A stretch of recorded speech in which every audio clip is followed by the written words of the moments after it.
السلام علیکم۔ اب تک کی اہم خبروں کے ساتھ میں ہوں زبیر بشیر۔ سب سے پہلے خاص خبروں کا خلاصہ۔ سی پی پی سی سی کی 14ویں قومی کمیٹی کے دوسرے اجلاس کے ایجنڈے کا اجرا۔ 13ویں WTO وزارتی کانفرنس میں چین کے مثبت اور تعمیری کردار کو سراہا گیا، اور غزہ میں امریکہ کے فضا سے امدادی سامان گرانے کے عمل پر مختلف حلقوں کی کڑی تنقید۔ آئیے اب خبریں سنتے ہیں تفصیل کے ساتھ۔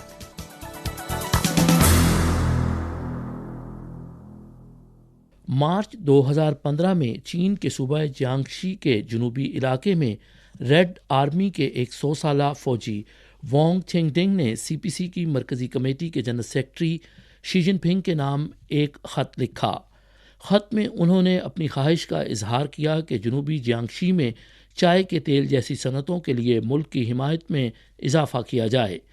6 مارچ 2015 کو 12ویں قومی عوامی کانگریس کے تیسرے اجلاس میں جیانگشی وفد کے گروپ ڈسکشن کے مقام پر شی جن پنگ نے وہاں موجود حکومتی وزارتوں اور کمیشنوں کے ذمہ دار ساتھیوں سے کہا کہ اس پر کچھ تحقیق کی جا سکتی ہے۔ جلد ہی متعلقہ محکمے جنوبی جیانگشی میں کیمیلیا صنعت کی ترقی پر تحقیق کے لیے صوبہ جیانگشی گئے۔ 2016 میں جشن بہار کے موقع پر جنرل سیکرٹری شی جن پنگ نے جیانگشی صوبے کے اپنے دورے کے دوران نشاندہی کی کہ پرانے انقلابی علاقوں کو خوشحال ملک کی تعمیر کے سفر میں دوسرے علاقوں کے ساتھ آگے بڑھنا چاہیے اور کسی کو بھی پیچھے نہیں چھوڑنا چاہیے۔ کمیونسٹ پارٹی آف چائنا کی 18ویں قومی کانگریس کے بعد سے جنرل سیکرٹری شی جن پنگ کے ملک بھر کے معائنے میں تمام پرانے انقلابی علاقوں کا احاطہ کیا گیا۔ 2019 میں 2 اجلاسوں کے دوران شی جن پنگ نے فوجیان وفد کے گروپ ڈسکشن میں حصہ لیا تو انہوں نے ایک بار پھر اس بات پر زور دیا کہ پرانے انقلابی علاقوں کے لوگوں کو ہرگز فراموش نہیں کیا جانا چاہیے۔ تاحال صوبہ جیانگشی کے شہر گانسو میں کیمیلیا جنگلات کا کل رقبہ 3.15 ملین مو سے تجاوز کر گیا ہے اور جامع صنعتی پیداواری حجم 14 بلین یوان سے تجاوز کر گیا ہے۔ چین کے پہاڑی علاقوں میں پیدا ہونے والی روایتی فصلیں چین یورپ ٹرینوں کے ذریعے بین الاقوامی مارکیٹ میں بھی داخل ہوئی ہیں۔ چینی عوامی سیاسی مشاورتی کانفرنس کی 14ویں قومی کمیٹی کے دوسرے اجلاس کی پریس کانفرنس 3 مارچ کی سپہر منعقد ہوئی، اور کانفرنس کے ترجمان لیو جے ای نے چینی اور غیر ملکی میڈیا کو کانفرنس کی متعلقہ صورتحال سے آگاہ کیا اور صحافیوں کے سوالات کے جوابات دیے۔ لیو جے ای نے بتایا کہ چینی عوامی سیاسی مشاورتی کانفرنس کی 14ویں قومی کمیٹی کا دوسرا اجلاس 4 مارچ کو سپہر 3 بجے بیجنگ کے عظیم عوامی ہال میں شروع ہوگا اور 10 مارچ کی صبح ختم ہوگا۔ اجلاس کا بنیادی ایجنڈا یہ ہے: سی پی پی سی سی کی قومی کمیٹی کی اسٹینڈنگ کمیٹی کی ورک رپورٹ، پیش کی جانے والی تجاویز پر رپورٹ کو سننا اور نظر ثانی کرنا، 14ویں نیشنل پیپلز کانگریس کے دوسرے اجلاس میں بطور مبصر شرکت کرنا اور حکومت کی ورک رپورٹ اور دیگر متعلقہ رپورٹس کو سننا اور ان پر تبادلہ خیال کرنا، 14ویں سی پی پی سی سی قومی کمیٹی کے دوسرے سیشن کی سیاسی قرارداد، اسٹینڈنگ کمیٹی کی ورک رپورٹ پر قرارداد، 14ویں سی پی پی سی سی قومی کمیٹی کے پہلے سیشن کے بعد پیش کی جانے والی تجاویز کے کام پر رپورٹ پر قرارداد، اور 14ویں سی پی پی سی سی قومی کمیٹی کے دوسرے سیشن میں پیش کی جانے والی تجاویز سے متعلق رپورٹ پر نظر ثانی اور منظوری دی جائے گی۔ اجلاس میں موجودہ سی پی پی سی سی کی قومی کمیٹی کے گزشتہ سال کے کام پر روشنی ڈالی جائے گی اور اس سال کے کام کے انتظامات کیے جائیں گے۔ چینی عوامی سیاسی مشاورتی کانفرنس سی پی پی سی سی کی 14ویں قومی کمیٹی کے دوسرے اجلاس کے ترجمان نے 3 تاریخ کو ایک پریس کانفرنس میں کہا کہ سی پی پی سی سی کے مندوبین اقتصادی امور پر بہت توجہ دیتے ہیں اور یہ سی پی پی سی سی کی مشاورت اور مباحثوں کا ایک اہم پہلو ہے۔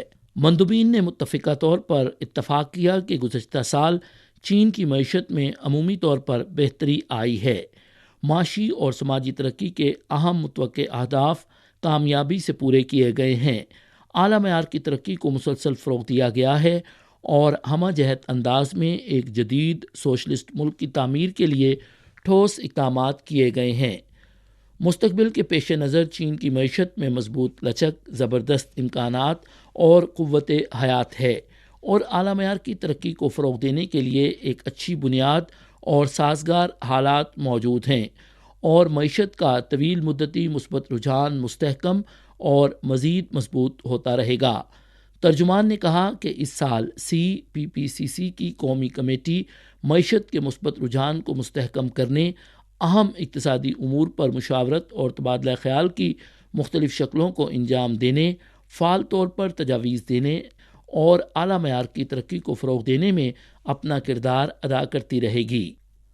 26 فروری سے 2 مارچ تک 13ویں WTO وزارتی کانفرنس متحدہ عرب امارات کے دارالحکومت ابوظہبی میں منعقد ہوئی۔ مشاورت کے بعد کانفرنس 1+10 عملی نتیجے پر پہنچی۔ کانفرنس میں ابوظہبی وزارتی اعلامیہ جاری کیا گیا جس میں ارکان نے کثیر الجہتی تجارتی نظام کو مضبوط بنانے اور WTO کی اصلاحات کو آگے بڑھانے کا عہد کیا۔ کانفرنس میں متعدد نتائج حاصل ہوئے۔ ترقی کے لیے سرمایہ کاری کی سہولت سے متعلق معاہدہ طے کیا گیا، تنازعات کے تصفیے کے طریقہ کار میں اصلاحات سے متعلق وزارتی فیصلے اور الیکٹرانک کامرس پر ورک پلان کی منظوری دی گئی۔ اس کے علاوہ کانفرنس میں نگرانی کے تعاون اور چھوٹی معیشتوں سمیت موضوعات پر بھی پیش رفت ہوئی۔ چینی وفد نے کانفرنس کی کامیابی کے لیے جو اہم خدمات سر انجام دی ہیں ان کو کانفرنس کے شرکاء، میزبان ملک اور WTO کی ڈائریکٹر جنرل نے بے حد سراہا۔ چین کانفرنس کے نتائج پر فعال طور پر عمل درآمد کرے گا، WTO کی اصلاحات میں مکمل اور گہرائی سے حصہ لے گا، ترقی پذیر ارکان کے جائز حقوق اور مفادات کا تحفظ کرے گا اور بین الاقوامی اقتصادی اور تجارتی قوانین کو بہتر بنانے اور عالمی اقتصادی حکمرانی میں حصہ لینے کے لیے چینی دانش سے حل اور فارمولہ فراہم کرے گا۔ امریکی سینٹرل کمانڈ نے 2 تاریخ کو کہا کہ امریکہ نے غزہ کی پٹی میں انسانی امداد کی سپلائی کو ہوائی جہاز سے گرانا شروع کر دیا ہے۔ اس حقیقت کے پیش نظر کہ فلسطین اسرائیل تنازع کے موجودہ دور کے شروع ہونے کے بعد سے امریکہ نے ہمیشہ اسرائیل کی حمایت کی ہے، امریکہ کی طرف سے غزہ کے لیے امدادی سامان کی فراہمی پر بہت سے فریقوں نے منافقت اور دکھاوے کا الزام لگایا۔